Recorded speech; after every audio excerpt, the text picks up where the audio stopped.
Bismillahirrahmanirrahim. Assalamualaikum warahmatullahi wabarakatuh. Waalaikumsalam warahmatullahi wabarakatuh. Gimana kabarnya anak-anak? Alhamdulillah baik, Bu. Baiklah anak-anak, sebelum kita memulai pembelajaran kita pada kali ini, kita doa terlebih dahulu ya.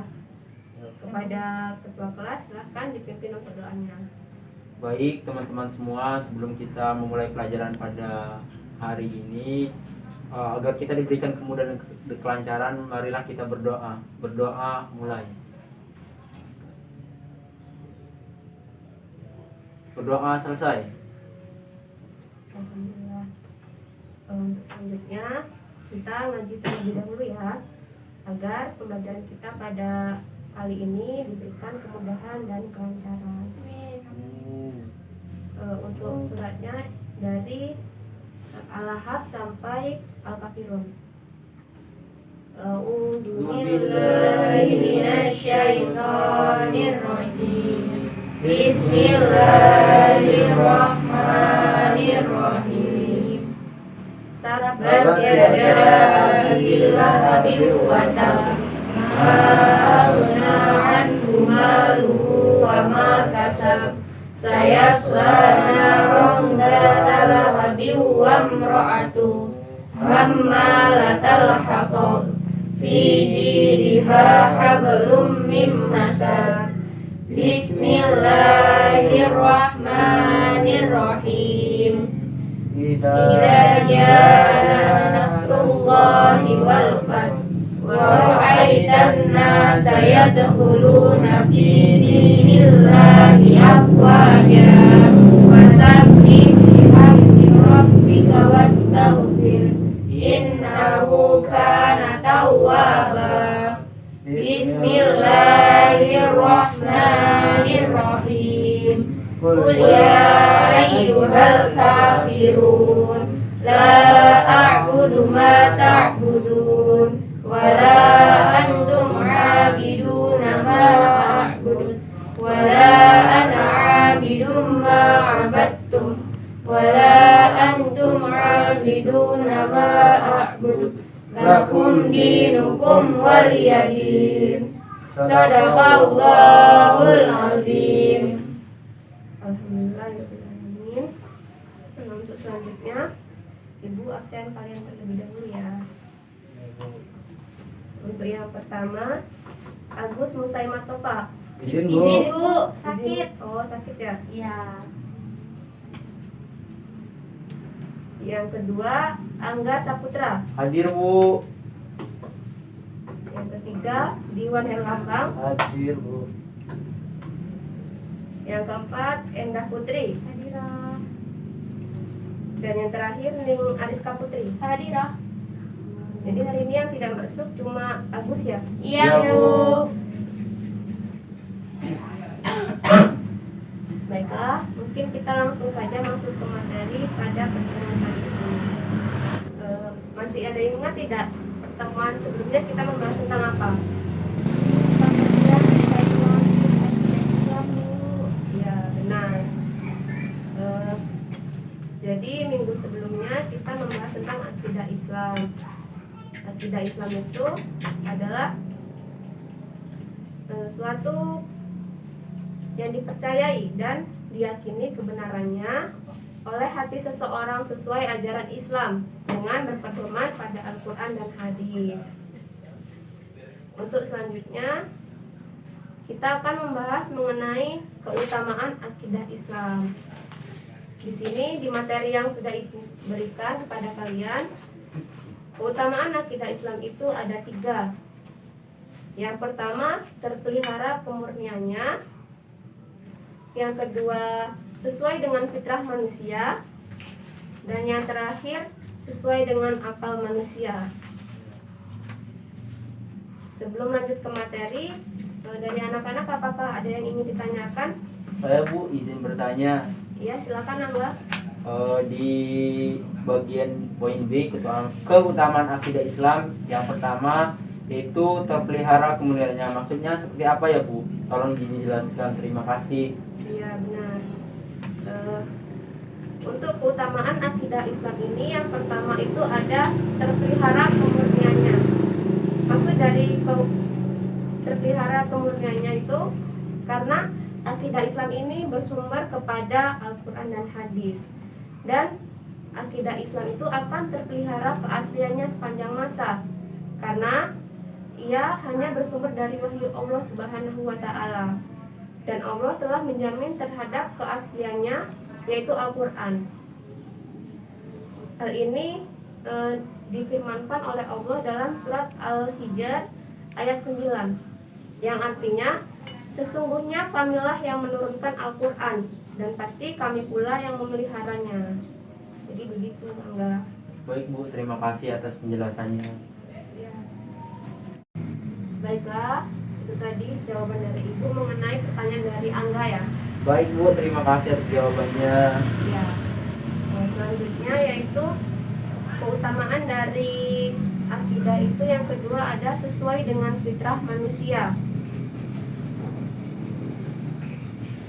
Maksudnya di sini karena akidah merupakan pokok keimanan, maka akidah berlaku bagi seluruh umat manusia dan tidak berubah oleh pergantian zaman. Seluruh umat manusia di dunia sesungguhnya memiliki satu macam akidah, yaitu tauhid atau paham bahwa Tuhan itu esa. Nah, untuk lebih jelasnya mengenai ketauhidan ini, itu tadi sudah tertera dalam surat Al-Ikhlas, yaitu yang Bismillahirrahmanirrahim, Qul huwallahu ahad, yang artinya katakanlah dialah Allah yang Maha Esa. Lalu yang kedua, Allahus Shomad, hanya Allah lah tempat bergantung. Lam yalid walam yulad, dia tidak beranak dan tidak diperanakkan. Walam yakul lahu kufuwan ahad, dan tidak ada satupun yang menyamainya. Jadi itu tadi mengenai ketauhidan atau paham bahwa Tuhan itu esa atau satu. Dan ini juga tertera dalam firman Allah surat Al-Anbiya ayat 25, yang artinya, dan kami tidak mengutus seseorang rasul pun sebelum engkau Muhammad, melainkan kami wahyukan kepadanya bahwa tidak ada Tuhan yang berhak disembah selain Allah, maka sembahlah Aku. Ajaran akidah ini berlangsung sejak Nabi Adam alaihi salam, sejak saat penciptaannya sampai anak cucunya. Tetapi di antara keturunan dan anak cucunya ada yang menyimpang dari akidah semula yang benar itu. Nah, sampai sini apakah bisa dipahami anak-anak? Bisa Bu. Baiklah, Ibu akan bertanya terlebih dahulu kepada kalian ya. Tadi kan dalam materi itu dijelaskan bahwa terdapat penyimpangan dari akidah yang semula benar. Nah, Ibu ingin bertanya, contoh penyimpangan dari akidah itu seperti apa? Saya Bu mau jawab. Ya, Tapi satu aja nggak apa-apa Ibu. Ya, apa? Setahu saya itu ya. Oh iya benar. Ya. Selanjutnya ada yang beda ya Bu? Ya, Kufur nikmat. oh ya. Satu lagi Bu, Iya, di mana? murtad. Ya benar. Semua jawaban itu benar ya. Ria itu termasuk ke penyimpangan dari akidah, karena itu termasuk ke dalam akhlak tercela. Itu nanti akan kita bahas di pertemuan selanjutnya. Dan kufur nikmat itu seperti kita mendapatkan rezeki dari Allah Subhanahu wa Ta'ala, tapi kita malah dalam penggunanya itu disalahkan gitu, seperti kita gunakan dalam berbuat maksiat ataupun beli sesuatu yang tidak bermanfaat. Dan yang terakhir itu murtad. Murtad itu menduakan Allah. Dan sejatinya Allah itu kan esa dan hanya satu. Jadi murtad itu termasuk ke dalam penyimpangan dari akidah. Apakah bisa dipahami anak-anak? Bisa Bu. Baiklah, yang selanjutnya itu ada sesuai dengan akal manusia.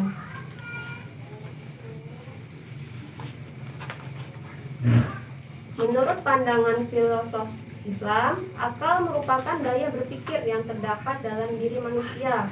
Akal merupakan daya untuk memperoleh pengetahuan dan juga dapat membuat manusia mampu membedakan sesuatu yang baik dan yang tidak baik. Sementara wahyu atau ayat-ayat Al-Quran merupakan pemberitahuan yang bersifat mutlak kebenarannya. Jadi ini sama seperti yang poin pertama tadi yang terpelihara kemurniannya, yaitu tentang Al-Quran. Baiklah, mungkin itu saja materi pada pertemuan ini. Selanjutnya Ibu meminta kalian untuk membuka materinya di halaman terakhir.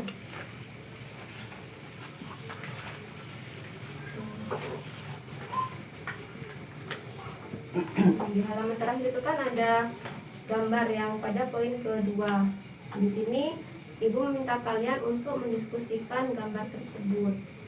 Seperti minggu kemarin, Ibu meminta kalian untuk membagi ke dalam dua kelompok. Kelompok pertama Diwan dan Angga, dan kelompok kedua Endah dan Ning. Ibu beri waktu 2 menit untuk mendiskusikan gambar tersebut.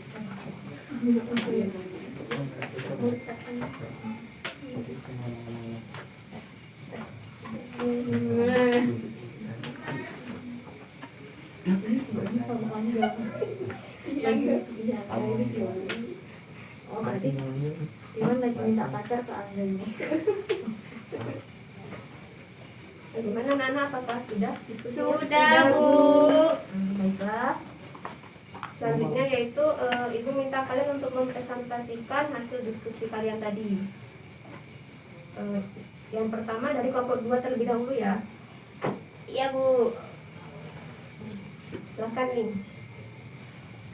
Baik, jadi hasil dari diskusi kelompok kami menyimpulkan bahwa gambar nomor 2 ini adalah salah satu perbuatan musyrik atau bisa dibilang dengan murtad, Bu. Jadi karena ini percaya dengan dukun, dia tidak melakukan ibadah sholat, malah percaya dengan dukun, jadi bisa dikatakan dengan murtad. Itu, Bu. Nah, selanjutnya untuk kelompok pertama, silahkan untuk mempresentasikan hasil diskusinya.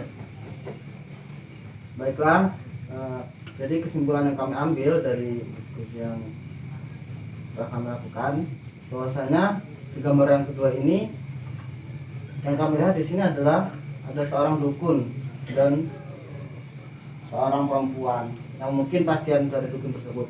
Nah, jadi perbuatan perdukunan ini kan sangat salah ya menurut agama Islam. Ini sudah memasuki perbuatan syirik, yaitu menduakan Allah Subhanahu wa taala. Jadi seperti itu menurut saya, menurut kami, kelompok kami. Oke. Terima kasih. Ya, semua jawabannya benar ya dari kelompok 1 atau 2 tentang gambar yang nomor 2 ini. Benar yang kalian katakan tadi bahwa ini merupakan contoh dari perdukunan. Itu merupakan penyimpangan dari akidah yang sudah kita pelajari tadi pada materi. Dan ini merupakan suatu sikap yang tercela ataupun menduakan Allah Subhanahu wa taala. Dan ini tidak patut untuk ditiru ya. Ya, Bu. Baiklah, untuk pertemuan kali ini bisa diambil kesimpulan bahwa keutamaan dari akidah Islam itu terdiri dari 3 macam. Yang pertama, terpelihara kemurniannya. Lalu yang kedua, sesuai dengan fitrah manusia. Dan yang terakhir, sesuai dengan akal manusia. Bapak bisa dipahami anak-anak? Bisa, Bu. Alhamdulillah. Mungkin pembelajaran kita pada kali ini kita cukupkan sampai di sini. Semoga apa yang sudah kita pelajari bisa bermanfaat untuk kita semua. Sebelum kita tutup, kita doa terlebih dahulu ya. Pada ketua kelas, Ibu mohon untuk memimpin doanya. Baik, untuk menutup pertemuan pada hari ini, marilah kita berdoa. Berdoa mulai. Berdoa selesai. Alhamdulillah. Alhamdulillahirobbilalamin, pembelajaran kita pada pertemuan kali ini sudah selesai. Ibu mohon maaf apabila ada kesalahan, dan kepada Allah Ibu mohon ampun. Ibu akhiri, wabillahi taufiq wal hidayah. Wassalamualaikum warahmatullahi wabarakatuh. Waalaikumsalam warahmatullahi wabarakatuh.